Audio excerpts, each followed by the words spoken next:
ਇਹਦੇ ਵਰਗਾ ਮੁਲਕ ਨਹੀਂ ਦੁਨੀਆ ਦੇ ਕੋਈ। ਮੈਂ ਦੁਨੀਆ ਦੇਖ ਆਇਆ ਸਾਰੀ, ਮਹਾਂਪੁਰਸ਼ਾਂ ਦੀ, ਸ਼ਹੀਦਾਂ ਦੀ, ਗੁਰੂਆਂ ਦੀ, ਭਗਤਾਂ ਦੀ, ਰਿਸ਼ੀਆਂ ਦੀ, ਮੁਨੀਆਂ ਦੀ, ਅਵਤਾਰਾਂ ਦੀ ਧਰਤੀ ਹੈ।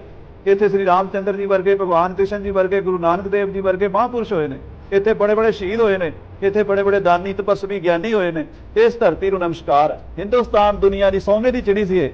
ਇਹ ਸੋਨੇ ਦੀ ਚਿੜੀ ਸੀ ਤਾਂ ਲੁਟੇਰਿਆਂ ਨੇ ਲੁੱਟ ਕੇ ਇਹਦਾ ਨਾਸ਼ ਕਰ ਦਿੱਤਾ। ਇਹਦੇ ਵਰਗਾ ਮੁਲਕ ਨਹੀਂ ਦੁਨੀਆ ਦੇ ਕੋਈ। ਮੈਂ ਦੁਨੀਆ ਦੇਖ ਆਇਆ ਸਾਰੀ, ਮੈਂ ਉੱਥੇ ਵੀ ਕਹਿ ਕੇ ਆਉਣਾ ਅਮਰੀਕਾ 'ਚ, ਮੈਂ ਕਿਹਾ ਤੁਸੀਂ 10 ਬੰਦੇ ਕਮਾਈ ਕਰਦੇ ਹੋ, ਇੱਕ ਬੰਦੇ ਨੂੰ ਰੋਟੀ ਖਵਾਉਣੀ ਔਖੀ ਹੁੰਦੀ ਹੈ। ਇੰਡੀਆ 'ਚ ਇੱਕ ਬੰਦਾ ਦਿਹਾੜੀ ਕਰਕੇ 7 ਜੀ ਪਾਲ ਲੈਂਦਾ। ਇਹ ਬਰਕਤ ਹੈ ਇੱਥੇ।